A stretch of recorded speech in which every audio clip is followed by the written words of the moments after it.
esta galería de retratos de este imaginario colectivo de la memoria sefardí de España, quiénes son los personajes que están detrás, las inspiraciones, los estilos y las miradas que nos va a ofrecer de ahora en adelante, y que nuestro nuevo curso del museo también va a ser, sin duda, algo muy positivo para nuestro futuro.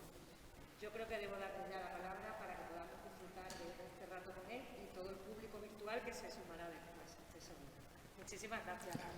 Nada, buenas tardes. ¿Se me oye bien? Sí.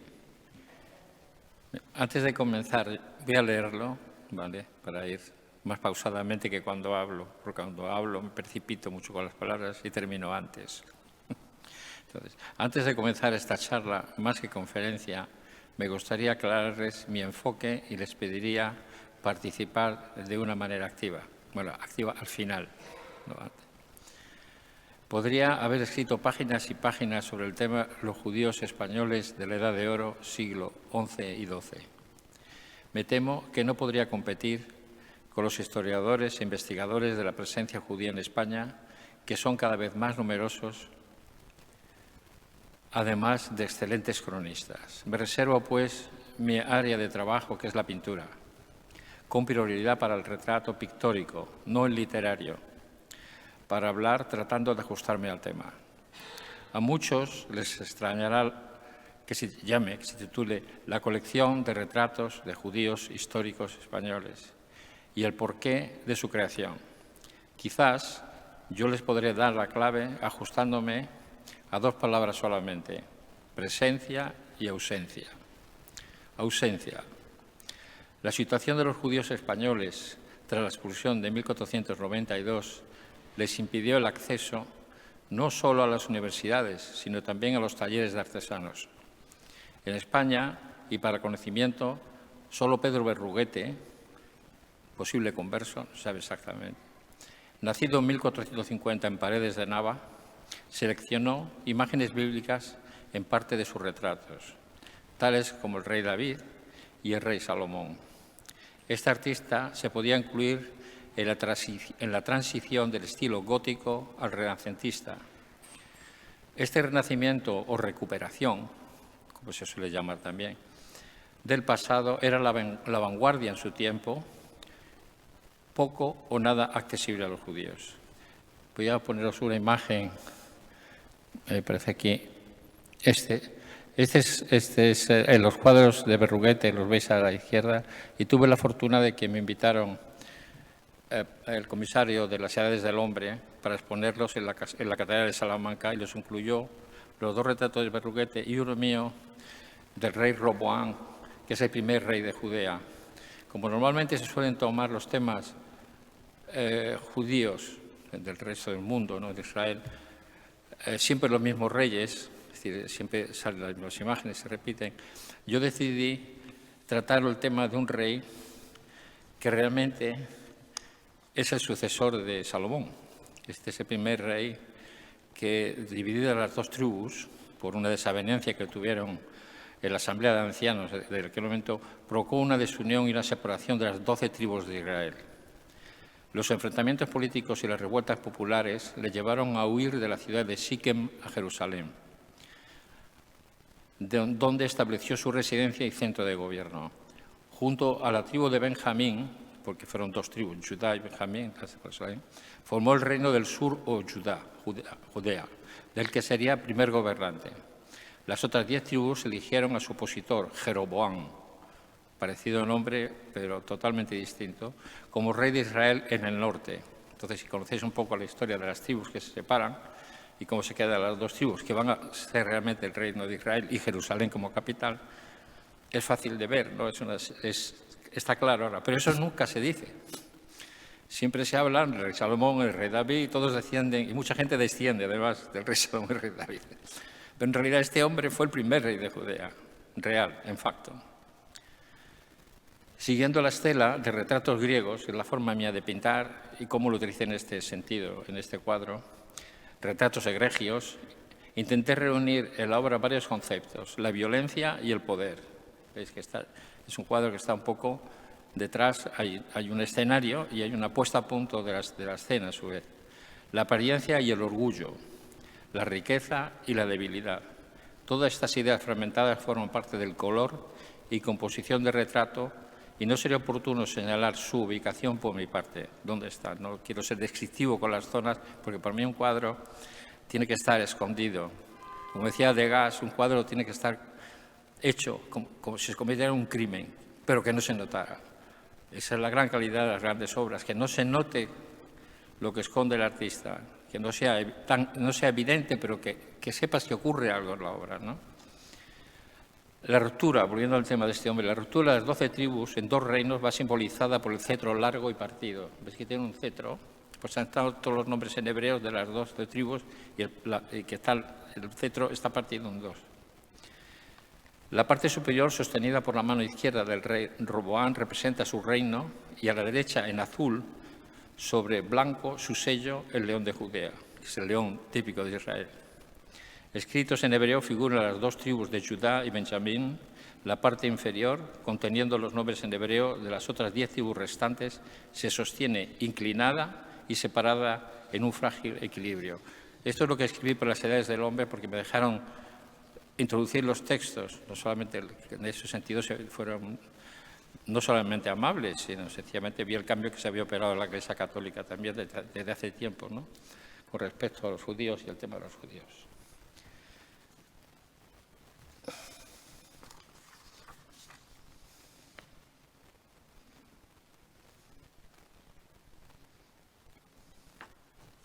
Espera que me lío con ya vino. He puesto aquí.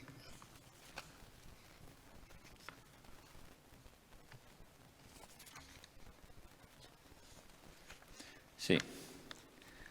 Este primer encuentro con imágenes bíblicas de Pedro Berruguete me incitó a la realización de retratos de personajes judíos del presente y del pasado. A partir de esa fecha, yo cuando veo este cuadro decido entrar ya en establecer un programa donde los judíos que habían llegado a España tenían ya un sitio, son españoles, entonces tenían un acceso también a tener retratos. Porque ya sabéis que el retrato no es una cosa que en el mundo judío se lleve mucho, especialmente en España, porque ya en el siglo XVIII había pintores buenísimos en Alemania, en Austria, que hacían retratos. Que la gente se cree que no, pero ya incluso en el siglo XVII ya había pintores. Igual que había músicos como bueno, Mahler más tarde, pero hay uno que es compositor que trabaja también para la corte británica. Judíos, la pintura se postergó un poco, ¿no? El número de pintores que iban entrando, pero que tenían éxito y vivían realmente de su trabajo. Por los años 90, bueno, esto es el presente, pero sería como trabajar en 2 campos diferentes, pero conjuntándolos, utilizando la misma técnica, que es la que yo utilizo. El naturalismo español como estilo clásico y permanente en el que me formé y sigo practicando en la actualidad. Fue entonces cuando reflexioné sobre la falta total de retratos judíos en España, tan importantes en nuestra cultura. Surgió entonces un interés enorme por encontrar personajes comunes, de la calle, populares como modelos, a la manera de los pintores clásicos españoles, que siempre han utilizado modelos de la calle, desde Velázquez, Goya y los grandes, todos utilizan personajes de la calle para representar o bien divinidades o mitológicos, es decir, es un uso común utilizar personajes que son populares. Por los años 90 me topé con un clochard, es decir, un mendigo un poco más a la francesa, digamos, ¿no? Un mendigo más fino, que vivía como en su casa, debajo del puente que entonces existía en la glorieta de Cuatro Caminos. Su nombre era Emiliano Maté, del cual realicé varios retratos y diversos dibujos, comenzando con la obra de Rabino y Mishnah, que fue el primer retrato que le hice, porque este señor lo tenía que llevar a casa siempre con este salón. Lo tenía que llevar a su casa, a mi casa, vamos, mi mujer Jane lo acogía, le intentaba duchar, bañar, es decir, ponerlo en orden para poder posar. Nunca lo consiguió. Pero este hombre venía con todos sus perros de la glorieta, porque vivía con sus perros. Dormía también en la glorieta de Cuatro Caminos, y aquí debajo de aquel tinglado que había yo con coches por encima que ya ha desaparecido. Y esto lo tenía como una venganza, esto es una anécdota que participa. Yo tenía como una venganza con los vecinos, es muy español esto, el orgullo. Con los vecinos hay un ministerio de Hacienda, una delegación de Hacienda muy cerca, y hay otra casa enfrente. En esa casa su madre tenía un piso, esto me lo contaba él cuando posaba, y desde el piso la habían echado. Y él, como no tenía dinero, al final los vecinos consiguieron expulsarlo. Y él, como venganza, se fue a la calle, se recoge perros, carritos de esos de comida, montarse un tinglado. Un ocupa de calle sería ahora, un ocupa de calle. Y vivió así, la gente ya le iba, porque en España sucede esto, la gente le traía patatas fritas a los perros, le invitaban un chocolate, esta especie de caridad española. Y el hombre convivía con ellos, y yo tenía que ir a buscarlo para posar, pues por lo menos, ¿cuántas sesiones serían? 7, 8 sesiones las primeras. Por supuesto me destrozó el coche, lo quemó entero, porque yo tenía que ir con la cabeza afuera, era insoportable el olor, con todos los perros dentro. Entre ellos un dogo, como los que de Carlos V. Yo me acordaba de los grandes cuadros y los dogos y las meninas y todo eso, y me tocó lo peor, Total, que yo pasé buenos ratos con él. Incluso Manuel Vicent vino una vez para entrevistarlo y le hizo un artículo, después otra vez, ¿os acordáis? Haciendo una exposición aquí, otra vez publicó un artículo en El País. Y resultó al final que el mendigo era más conocido que yo. Es decir, el mendigo en menos de 7 sesiones lo conocía todo el mundo. Le preguntaba, le hacía artículos, fotos. Bueno, al final yo creo que fueron como 4 o 5 obras las que hice. Y fijaros hasta qué punto yo lo tenía como Maimónides, como una representación muy buena de Maimónides, de los ojos azules, azulísimo. Era de la generación del rey. Yo creo que mejor parado y con los ojos claros y una expresión increíble. Y además conocía a Maimónides, me decía, sí, Moshe ben Maimón, me decía, sí, había estudiado, lo conocía, sí, que acerté. Y yo me quedaba sorprendido a cada paso. Y conseguí hacerlo, pues eso, varios cuadros. Pero este, que está aquí, que es parte de la colección ahora, de la donación, no está expuesto, este cuadro es el primer cuadro que se movió por muchos sitios. Y mucha gente, incluso en Israel, me decía, este lo conozco yo, la yeshiva mía de Jerusalén lo tengo, pues si ya es Moshe, no sé cuánto. Y decía, no, perdona, está en Four Ways. No es de ahí. Y bueno, le hice un dibujo, este cuadro, y después la cabeza de Maimónides. Pero siempre lo represento como Emiliano Maté, como Maimónides, porque esas figuras tan importantes, yo no me atrevo ni a representarlos. Es decir, creo que es mejor poner el nombre, en este caso, del modelo, como él y tal, pero no poner Maimónides o Moisés, como dicen Moisés, o en fin. Eso no me cabe en la cabeza. Bueno, lo dejo yo un segundo. Bueno, este modelo de Rabino y Maimónides se hicieron en 1991, que es cuando empiezo esta serie. Después surgió el de Benjamín de Tudela. Benjamín de Tudela, son los 3, los personajes no son judíos realmente. Este era un hombre estatua en el Retiro, un hombre muy delgado, que es el que me dio siempre la impresión de ser un viajero, un viajante, una persona que se mueve, que da vueltas. Y acerté, porque también conocía, curiosamente, era un chico culto y se pasaba las horas al lado del lago sin moverse. Yo estaba fascinado, de verdad. Son los primeros que yo vi en Madrid.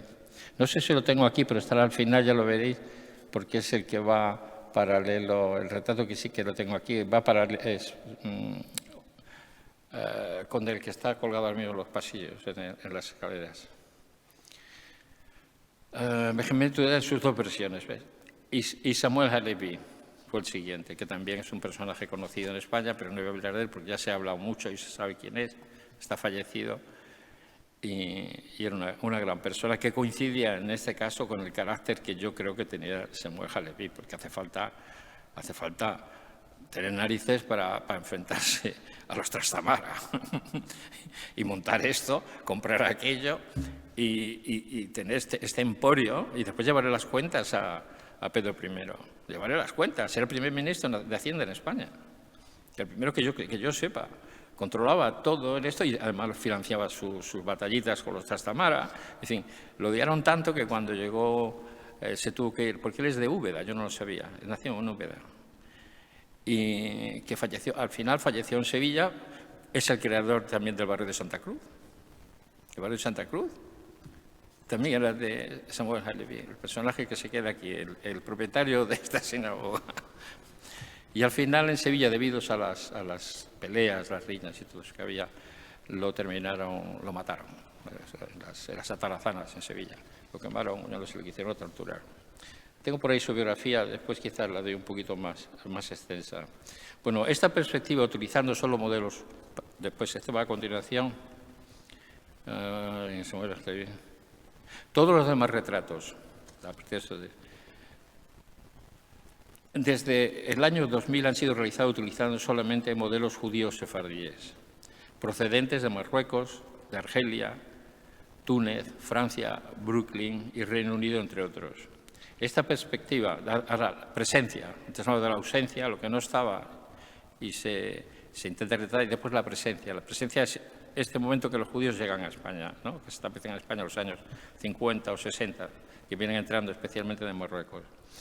Esta perspectiva, utilizando solo modelos judíos, fue para mí una manera innovadora de enfocar mi trabajo.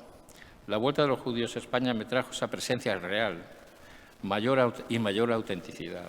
Curiosamente, invitado por el comisario de las exposiciones de las Edades del Hombre, pude compartir espacio con retratos antes comentados de Pedro Berruguete, que es la imagen que habéis visto antes. También temas como Jacobo en sus sueños, desgraciadamente no tengo aquí, no he podido pasar la diapositiva, y Roboam, primer rey judía, que es el que he leído antes, todos los encajé con la misma perspectiva,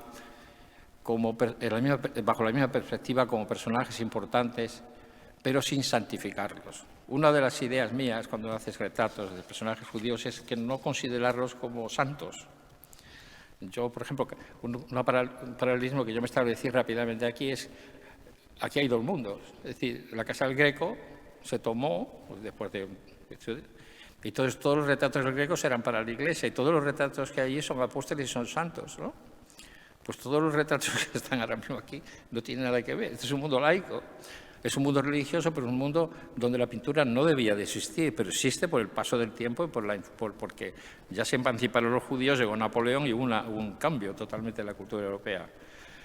Entonces, es curioso las galerías de retratos del Museo del Greco y las galerías de retratos que me habéis dejado. Pues, pero tiene una relación humana, ¿no?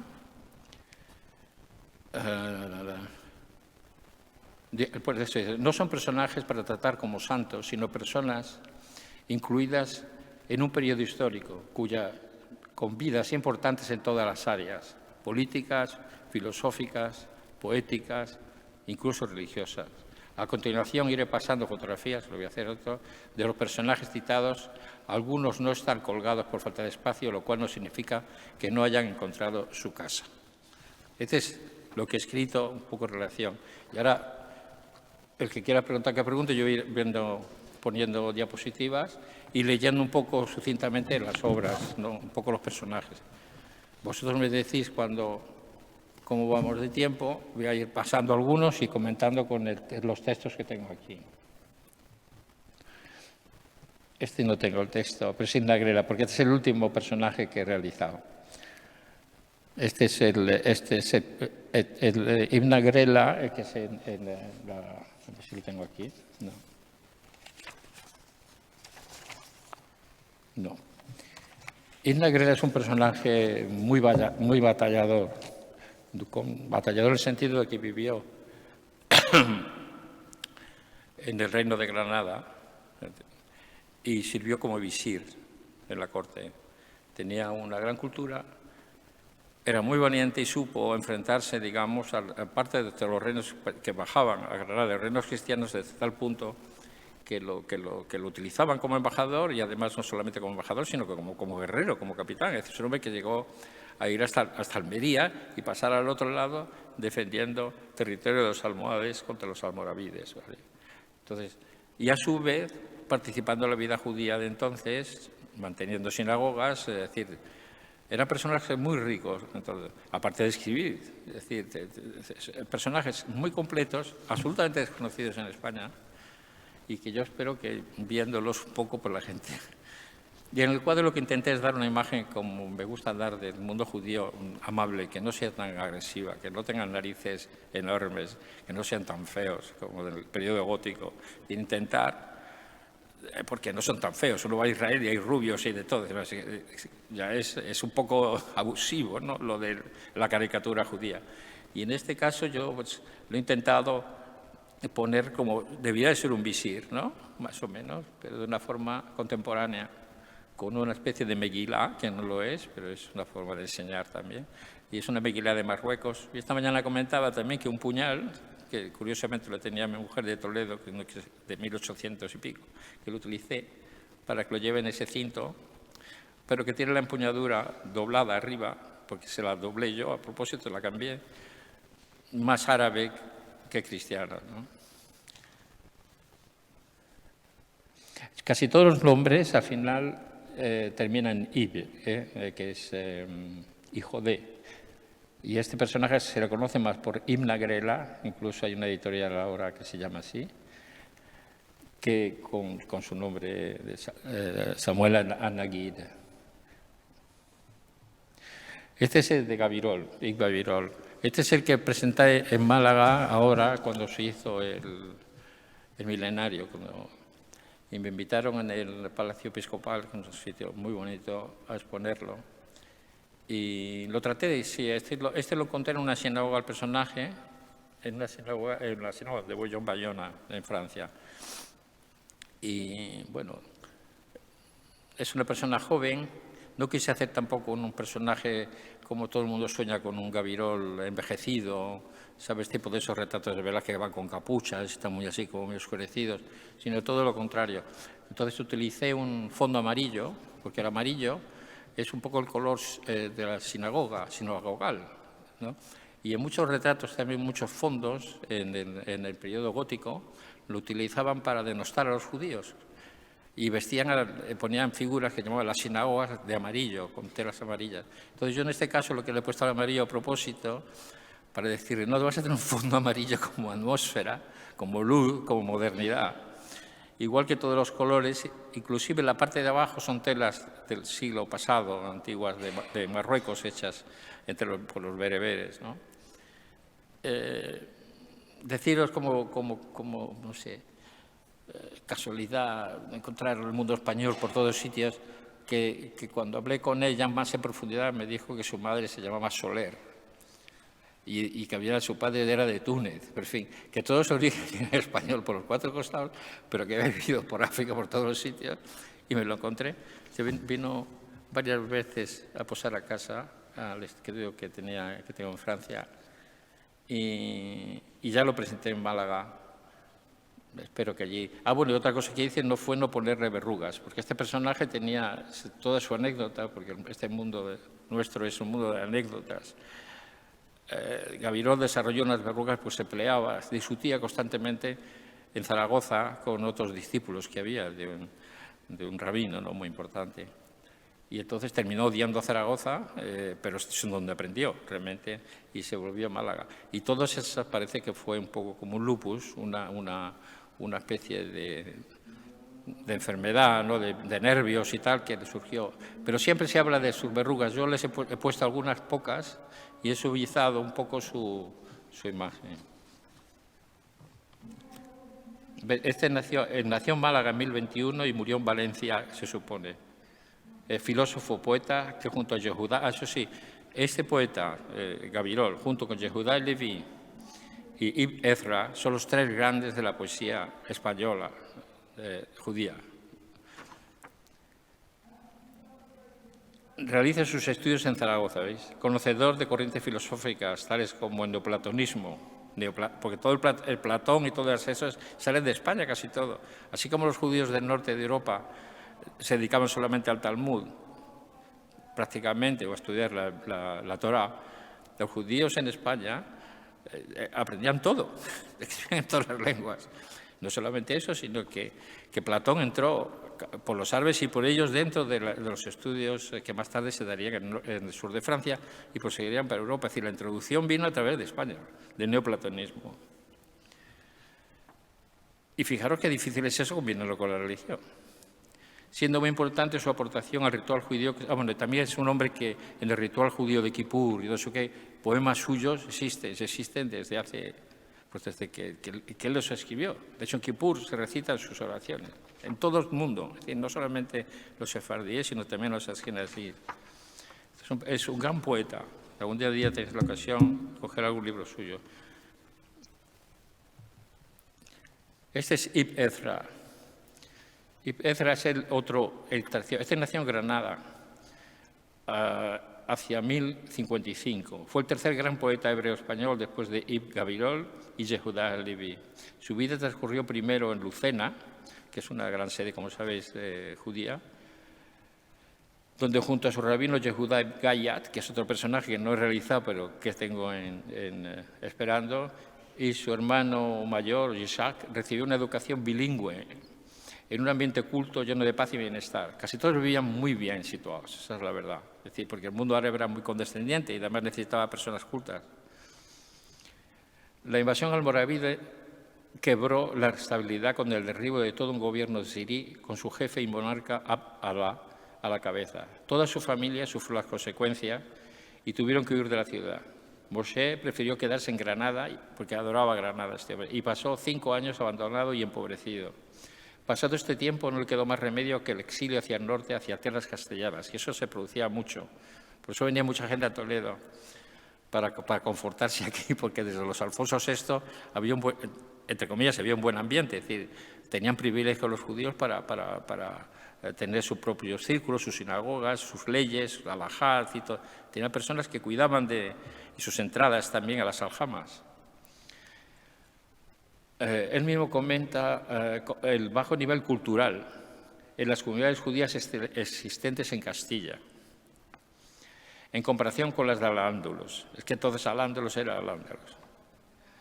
Uno de los pocos amigos que entendió su ilustración fue Yehudá Halevi, que es el otro importante. Hay que aprenderse los nombres porque hay muchos Halevi en todas estas descripciones, pero hay que saber distinguir 2 o 3 que son los gordos. Y estos 3 que he puesto son los importantes. Que tanto añoraba. Le dedicó una elegía muy bella dirigiéndose a los amigos que le habían abandonado. Moshe Ibn Ezra escribió innumerables poemas, todos ellos de gran altura, aunque no llegó a la altura de Gabirol en su Keter Malhut, que es el libro más importante de Gabirol. Sin embargo, amante de la poesía culta, nos dejó una información muy valiosa sobre la poesía árabe, ¿ves?, y hebrea en español, que es el libro de la disertación y el recuerdo. Hay grandes libros, además, que prácticamente seguimos. Este es Yehudá Halevi, que has dicho, tercero. Este es, para mí es el gran. Yo lo he hecho joven, porque el modelo lo tenía muy cerca. Nació en Tudela, que también era otra sede como Lucena, importante. Filósofo y poeta español, estudia en Zaragoza. Veis que Zaragoza también era una sede importante porque era un gran centro. Como su coetáneo Ibn Gabirol, bajo el influjo de la vida cultural musulmana. Vivió en Córdoba y Granada y, motivado por los disturbios políticos en el Al-Ándalus, reside en Toledo. Este es el Vino de Toledo, donde ejercerá como médico bajo el reinado de Alfonso VI, que decían. Fue el médico de Alfonso VI. Fue gran conocedor de la Biblia hebrea, la poesía árabe y la filosofía griega junto a la medicina. Entre sus obras se encuentran Diván, poemas profanos en hebreo junto a poemas religiosos de la liturgia judía, el Kuzari.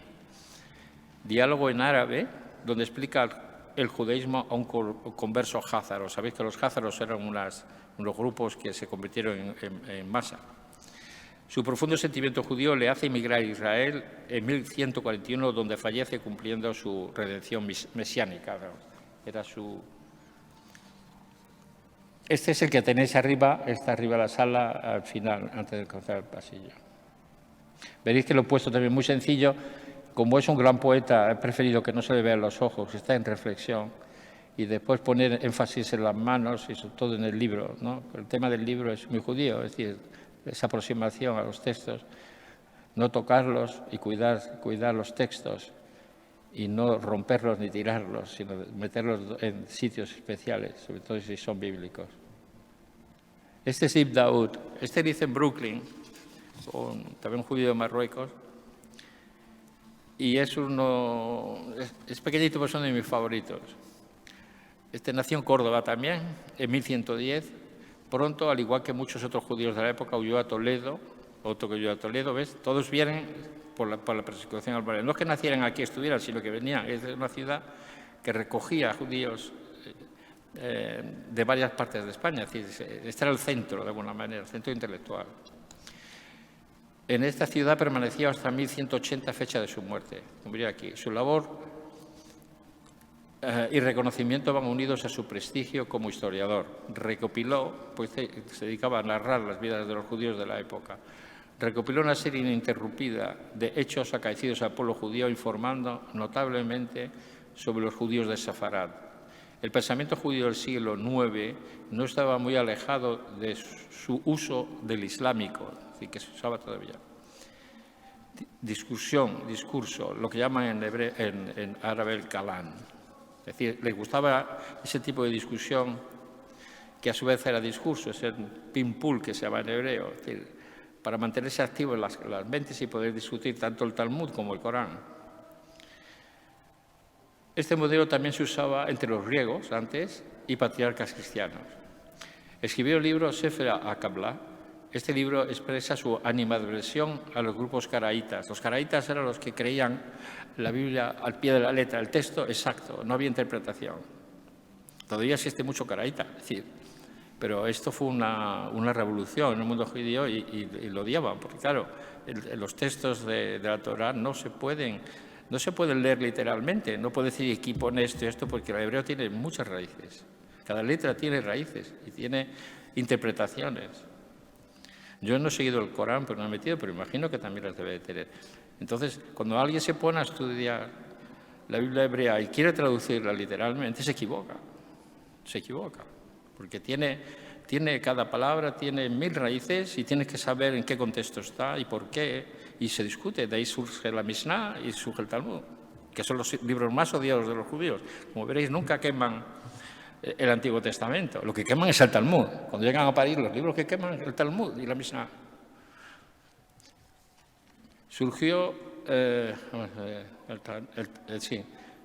caraísmo era un movimiento judío que solo creía en el Tanaj. El Tanaj es la Biblia hebrea, la ley escrita, tal cual.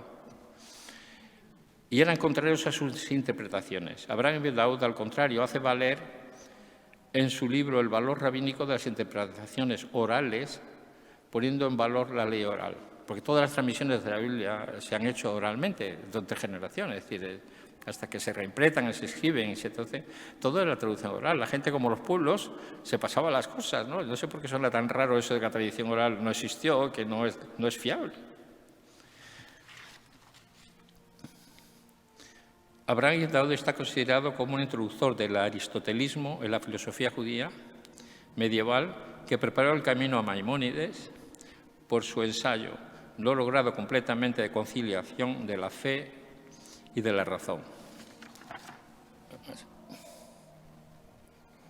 Este es el que está aquí, este es lo llamo yo de perfil, más o menos, 3/4. Benjamín de Tudela. El famoso viajero Benjamín de Tudela emprendió un largo periplo que le llevó desde España a través de los países del Mediterráneo hasta el Extremo Oriente, un siglo antes que Marco Polo. El libro de viajes, Sefer HaMasa'ot, que se encuentra en Londres, lo tienen en la biblioteca, en el British Museum, es un relato de aventura. Fue publicado en Constantinopla en 1543. Ya hemos pasado a la época de Carlos V y seguimos. Auténtico diario de su viaje que duró 14 años, se dice pronto. Esta obra describe la realidad religioso-cultural de las comunidades judías de la época y una detallada descripción de su vida cotidiana, oficios, profesiones, joyas, tejidos y especias. Y el valor de este hombre es que después de esos 14 años vuelve y muere en Tudela. Es decir, no es el viajero que vuelve, sino que vuelve a su país y muere ahí. Este es el de Tudela que habéis visto antes, que os comentaba, el frontal, que se expuso aquí. Recuerdo perfectamente que estaba expuesto aquí en un panel en el año 2000. Veréis que está delgado, este hombre estatua es perfectamente la cara de un viajero de mar. Fijaros qué ojos tiene tan azules, tan profundos. Y yo, vamos, le quise... Atrás tiene, lo que hice fue pasar sus textos del Sefer HaMasaot, su libro de viajes, para tener un recuerdo de él. Una especie de cinta de silla española de época, puesta además como un soporte visual para que todo lo que es el azul se contraste y además hay un equilibrio entre la cabeza y la parte de abajo. Es un cuadro muy simple. Este es Emiliano Maté, otra vez, en plan Maimónides. Emiliano Maté fue modelo que fue tomado para representar la figura de Moshe ben Maimón, el famoso filósofo judío cordobés conocido como Maimónides.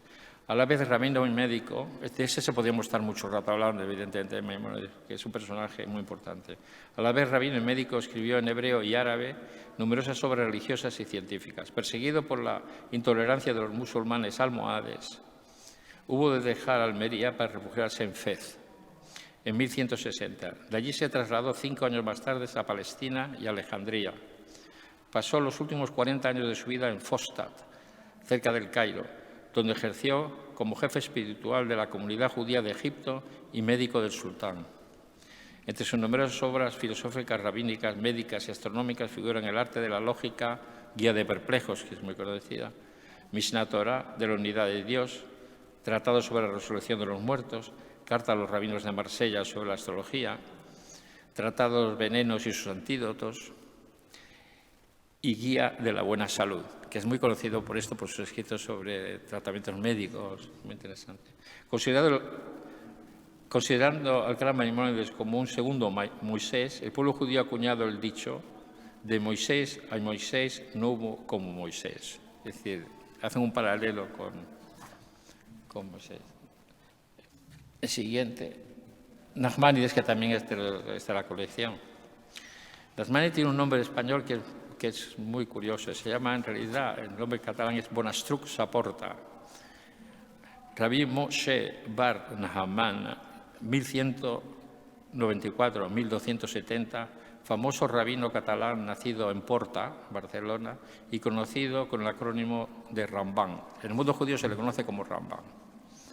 Figura en los documentos cristianos como Bonastruc Saporta. Fue una importante autoridad rabínica en su época, ejerció la medicina como profesión y media vida y cultivó la filosofía. Sostuvo un papel equilibrado en la interpretación de los textos de Maimónides, aunque sosteniendo puntos de vista más conservadores de profunda inspiración mística. Maimónides era más racional, pero realmente el alter ego de Maimónides era él. En la misma época discutían continuamente, tenían sus discípulos, como suele suceder en su grupo. La vida de Nachmanides discurrió con tranquilidad como rabino de Girona, y luego como rabino jefe de toda Cataluña, hasta que en la última etapa de su vida tuvo lugar la famosa disputa religiosa de Barcelona, en la que defendió brillantemente su fe, abandonando finalmente España por consejo real para instalarse en Jerusalén, donde fallece y donde funda la primera sinagoga sefardí. La primera sinagoga sefardí que existe ahora, por supuesto, está rehabilitada y en el mismo punto que está en la parte antigua, hierática, ahí la sinagoga donde muchísimos judíos marroquíes, españoles van a hacer las bandas de los niños, es la que él fundó. Este hombre, de todas maneras, tuvo que irse de España porque amenazaron un poco también a su familia y lo estaba pasando mal y tuvo que abandonar.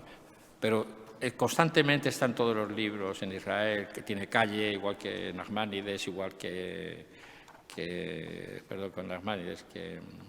Maimónides y Gabirol. Es decir, las calles principales de de Tel Aviv son de ellos, los nombres de las calles. Y yo creo que estamos terminando ya, es el que habéis utilizado para esto, que es doña Gracia Méndez. Nacida en Portugal en 1510 en el seno de una familia judío-conversa de origen aragonés y de apellido Nasí. Contrajo matrimonio a los 18 años con Francisco Méndez, un rico banquero portugués. Es curiosa esta familia porque sí que tienen, digamos, un pasado de conversión al cristianismo. Ellos siguen la ruta hacia Portugal, porque venían perseguidos y daban saltos de una parte a la otra de la frontera.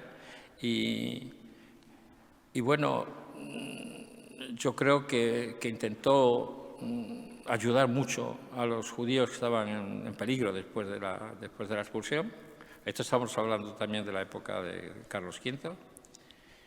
Y tuvo una importancia enorme como financiera boicoteaba puertos, es decir, es una señora de mucho arranque que tuvo un papel como una política, vamos, sería hoy día, ¿no? Una Merkel, por ejemplo, ¿no? Es una señora potente. Así, el rico banquero portugués, popularmente conocida como la señora, ¿sabes? Se han hecho películas de ella y se han escrito novelas. Se hizo cargo a la muerte de su marido de los negocios familiares rivalizando con los Médicis. ¿Te das cuenta? El tipo de señora que era. Famosos mercaderes de Florencia. Perseguida como criptojudía, porque al final volvió otra vez al judaísmo, varias hermanas de ella siguieron dentro del mundo cristiano. Se vio obligada a abandonar Portugal estableciéndose en Estambul, bajo la protección del sultán Suleimán el Magnífico. Desde Turquía ayudó generosamente a los sefardíes a conservar sus tradiciones ancestrales, costeando la creación de escuelas y sinagogas en todo el Imperio Otomano. Y hasta aquí hemos llegado a lo que es la colección, que se muestra arriba, la donación. Y había, me parece, aquí unas diapositivas para relajaros un poco el retrato, porque suelen cansar un poco ver muchas figuras. Mirad, este es el primer cuadro que yo pinto, aunque sea un topicazo pintarlo, porque eso es como pintar la Puerta del Sol en Israel.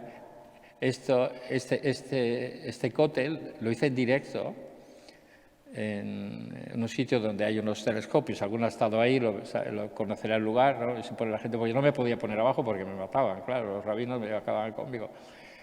Y era curioso, y como la anécdota os diré, que al ponerme ahí a pintar, iba todas las tardes, porque teníamos la casa muy cerca, una casa del Museo de Israel que nos dejaba. Yo veía cómo se bajaba la gente a hacer comentarios sobre el espacio, ¿no? Lo que veían.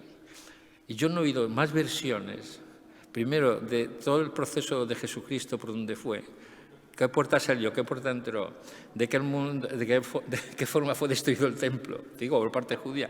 Así que había que salir el señor, se bajaba con el autobús 50, iban narrando al lado mío, yo seguía pintando escondido. Y es cuando me di cuenta de que el mundo de religiones es un mundo para tomárselo con un poco de humor también. Es decir, tienes que pensar que cada uno piensa de una manera distinta, que se ha educado de una forma, ¿no? Y hay que ser mucho más comprensivo de lo que es. Porque de verdad los comentarios eran inenarrables. ¿Y qué más hay? Esto, veréis que es a la puesta de sol. Estuve un verano trabajando ahí, esperando que el sol diera justamente en el esquinazo ese con esa maravilla de construcción que hay arriba, el mosque. Mirad, y esto es el otro, este es otro cuadro que pinté aquí en Toledo. Estos son por el año 72, después lo paré, después seguí. Le llamo, es Toledo del suroeste. Y ahí dejaba el coche, pero esto ya tiene un montón de años. Esto está en una colección privada ahora. Y veréis que todo el esquinazo es el esquinazo de aquí, es decir, la parte de arriba a la derecha. Y siempre cuando hago algo, igual que un retrato, hago un dibujo. Entonces, este es el dibujo que lo tiene el Ministerio de Asuntos Exteriores, se lo compraron hace años, para no estar tanto tiempo al sol y tener el dibujo preparado, porque hace un calor en Toledo de muerte. Y a la puesta de sol, terrorífico para el cogote. Este es el último que os voy a enseñar. Este es el Valle de Hinnom, que es un valle bíblico en Jerusalén. Ahí estuve haciendo varios cuadros durante 1 o 2 veranos. Y tenía muy cerca de la casa, y entonces podía bajar. Y pintaba ahí entre los árabes, que es muy curioso, como los árabes entienden mucho mejor la pintura que los judíos. Es decir, los árabes son muy estetas y se ponían alrededor. Y me decía, uy, haga bien esa casa está mal hecha. Y me aconsejaba, ¿no? Y decía, sí, sí, sí. Y yo al principio tenía miedo, digo, estos me van a hacer algo, ¿no? Pues nada, oye, todos han comenzado, bajaban todas las tardes, se ponían al lado, va bien, va bien, va bien.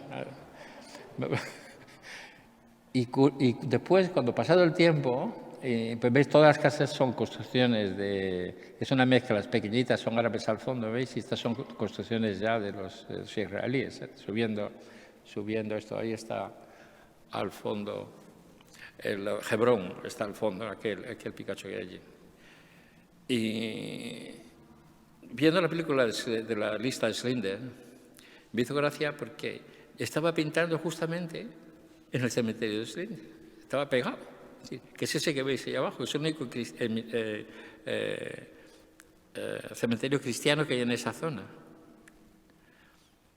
Y me sorprendió porque cuando termina la película, van depositando piedras y tal. Yo dije, pues si estaban las piedras allá al lado. Es decir, justamente al lado. Son coincidencias que te hacen después pensar en algo más que la casualidad, ¿no? Y ya está, eso es todo.